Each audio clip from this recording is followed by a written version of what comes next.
Nah, maka nanti secara otomatis akan muncul daftar pustakanya di sini dengan format seperti ini. Jadi agak menjorok ke sebelah kanan ya. Halo semuanya, kita jumpa lagi di channel Pusat Cara-Cara. Pada video kali ini saya akan memberikan tutorial mengenai cara membuat daftar pustaka secara otomatis. Oke, kita langsung saja. Langkah pertama adalah kita buka dulu aplikasi Microsoft Word. Kemudian di sini langsung saja kita ketikkan judulnya, kita beri dulu rata tengah atau center, lalu kita ketikkan daftar pustaka. Kemudian enter beberapa kali sesuaikan dengan kebutuhan. Kemudian untuk judulnya ini biasanya saya berikan heading 1, kemudian heading satunya diformat lagi disesuaikan dengan kebutuhan ya. Di sini saya buat rata tengah. Kemudian spasinya kita hapus ya. Nah, remove space before paragraph. Kemudian warnanya kita ubah menjadi otomatis atau bisa juga langsung kita pilih warna hitam. Kemudian untuk hurufnya juga silakan disesuaikan. Saya misalnya menggunakan Times New Roman. Nah, barulah sekarang kita mulai untuk pembuatan daftar pustakanya. Kita simpan kursornya di sini, lalu kita buat rata kiri. Nah, untuk pembuatan daftar pustaka di sini saya akan jelaskan dua cara. Cara yang pertama adalah dengan melalui Google Cendekia atau Scholar Google. Oke, kita bahas saja. Jadi silakan buka dulu aplikasi browsernya. Di sini saya gunakan Google Chrome. Kemudian di sini langsung saja kita ketikkan alamatnya Google Cendekia, yaitu scholar.google.com atau bisa juga scholar.google.co.id. Kemudian enter. Nanti munculnya seperti ini Google Cendekia. Kemudian di sini tinggal kita ketikkan judul buku atau judul artikel yang kita kutip ke dalam karya tulis kita. Misalnya di sini saya cari judul bukunya Algoritma dan Pemrograman. Nah, misalnya ini. Kemudian tunggu sampai hasilnya muncul. Nah, kemudian di sini tinggal kita cari judul buku yang sesuai dengan apa yang sudah kita kutip ke dalam karya tulis kita. Jadi pastikan judul buku dan pengarangnya sesuai ya. Misalnya di sini saya mengambil atau mengutip judul buku ini karangannya Hasismoro. Jadi langkahnya adalah kalau sudah ketemu judul buku dan pengarangnya, tinggal kita klik ini ya, kutip. Nanti muncul kotak dialog seperti ini. Nah, untuk standar daftar pustaka yang biasa kita gunakan di Indonesia biasanya menggunakan standar yang apa ya. Jadi kita klik yang bagian apa, jadi kita klik di sini. Nanti otomatis akan terblok. Kemudian tekan Ctrl C pada keyboard atau bisa juga klik kanan copy dengan menggunakan mouse. Kemudian ini kita tutup.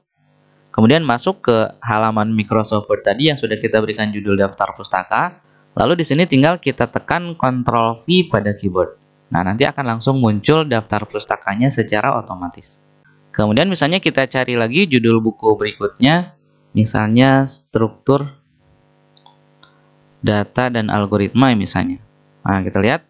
Nah, jadi kalau yang buku nanti di sini ada tulisannya buku, kalau yang PDF itu berarti artikel ya. Nah, misalnya buku yang sudah saya kutip adalah buku dengan judul ini ya, struktur data dan algoritma dengan pengarangnya ini, maka kita tinggal kutip lagi. Muncul lagi seperti ini, tinggal kita klik, tekan Ctrl C, masuk lagi ke daftar pustakanya. Di sini kita tekan Enter, lalu tekan Ctrl V pada keyboard. Hasilnya seperti ini.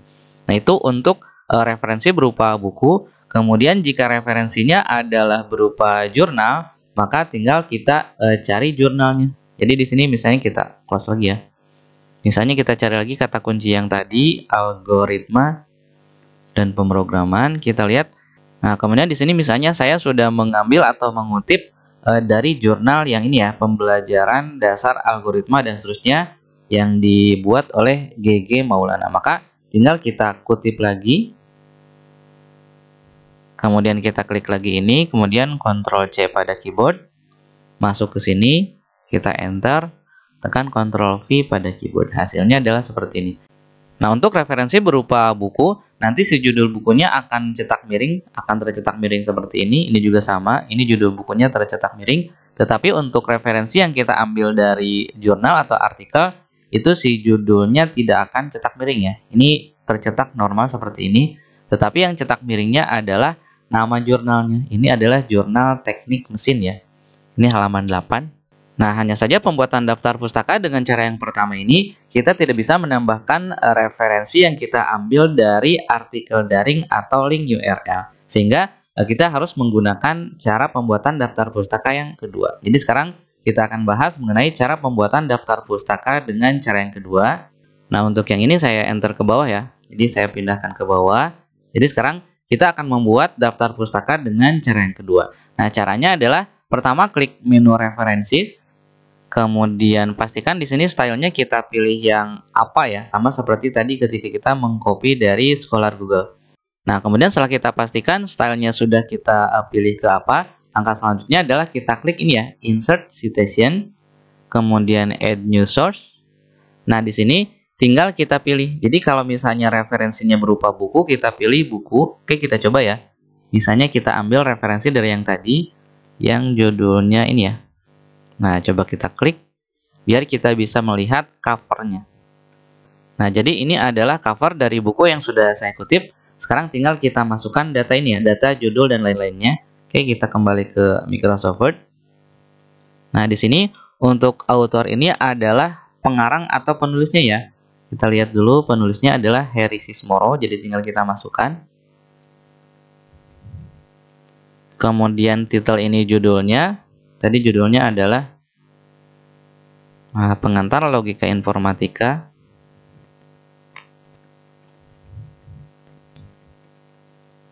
Kemudian Algoritma dan Pemrograman Komputer. Kemudian di sini kita lihat tahun, kemudian kota, kemudian penerbitnya. Kita cari. Nah, ini tahun 2005. Kemudian kotanya Yogyakarta, penerbitnya penerbit Andi. Oke, kita masukkan 2005 Yogyakarta, publishernya penerbit Andi. Nah, kemudian misalnya jika kita ingin menambahkan lebih detail lagi, kita tinggal checklist ini. Nanti di sini kita bisa lihat provinsinya, kemudian negaranya, dan seterusnya. Kalau misalnya ada volume yang sekian, kita pilih yang ini ya. Kita isi di bagian volume. Tapi pada contoh di sini saya hilangkan ini ya. Jadi cukup yang standar saja. Kemudian kita klik OK. Nanti akan muncul seperti ini. Untuk sementara kita hapus dulu. Cara menghapusnya adalah tinggal kita tekan saja backspace sampai hilang. Kemudian kita coba untuk memasukkan buku yang kedua, yaitu yang ini ya, struktur data dan algoritma, karangannya Napi Tupulu. Kita cari lagi dari yang tadi. Nah, misalnya kita cari lagi struktur data dan algoritma. Ini saya cari dari Google Scholar adalah karena ini sebagai contoh saja dan saya tidak punya bukunya ya. Jadi kalau misalnya teman-teman sudah punya bukunya, tinggal langsung saja contek dari bukunya, langsung dimasukkan ke dalam menu yang tadi ya, Insert Citation, kemudian Add New Source. Nah, karena saya tidak punya referensinya, ini sebagai contoh saja, saya ambil dari sini. Nah, saya ambil dari sini, yang buku yang kedua, kita klik dulu, kita cari atau kita lihat covernya.